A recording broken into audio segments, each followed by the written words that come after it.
अजितदादा आज असते तर भाजपला 100% त्यांनी सोडलं असतं आणि 2029ला या महाराष्ट्राचे मुख्यमंत्री कोण झाले असतील तर अजितदादा पवारच त्या ठिकाणी झाले असते।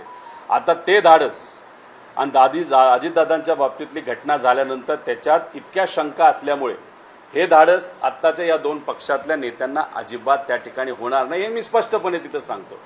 आणि या पक्षातल्या बऱ्याच नेत्यांच्या फायली या दिल्लीला तिथं आहेतच, फक्त होणार एवढंच काही लोक रुसतील, नाराज होतील, दिल्लीला जातील। आता MLC इलेक्शन जाहीर होण्यापूर्वी आपण बघितलं असेल की आम्हाला 8 जागा मिळाल्या पाहिजे, आता 4 जागा देऊन त्यांना शांत बसावं लागलं। त्यामुळे कुठं ना कुठेतरी आम्ही सातत्याने जे बोलतोय की भाजप हा जो पक्ष आहे तो मित्र पक्षाला संपवल्याशिवाय राहत नाही आणि ज्या नेत्यांना ते घेतात त्यांना सुद्धा तिथं सांगितलं जातं उठ बस, हे भाषण कर, हे स्टेटमेंट दे।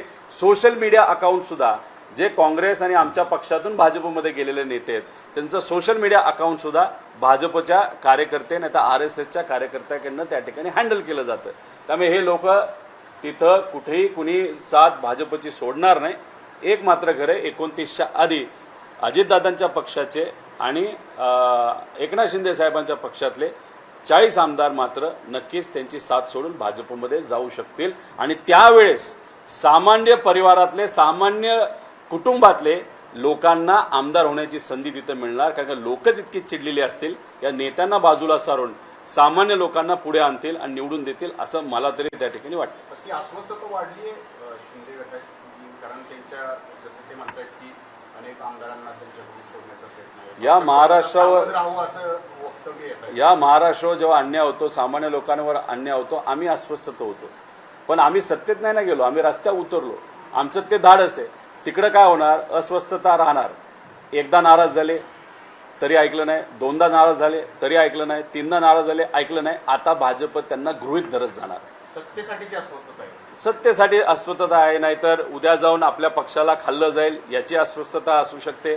पण विषय एवढाच आहे की भाजपला पण कळलेलं आहे की फक्त गुरगुरलं जाईल, जो वाघ असतो आणि त्याला दातच नसतात त्याची तशी भीती नंतर राहत नसती, अशीच काही परिस्थिती या दोन्ही पक्षाची भाजपबरोबर राहून दुर्दैवाने त्या ठिकाणी झालेली आहे। एकनाथ शिंदे साहेब ताकदवान नेता आहे, पण भाजप त्यांची ताकद हळूहळू संपवणार हे मात्र त्या ठिकाणी खरं।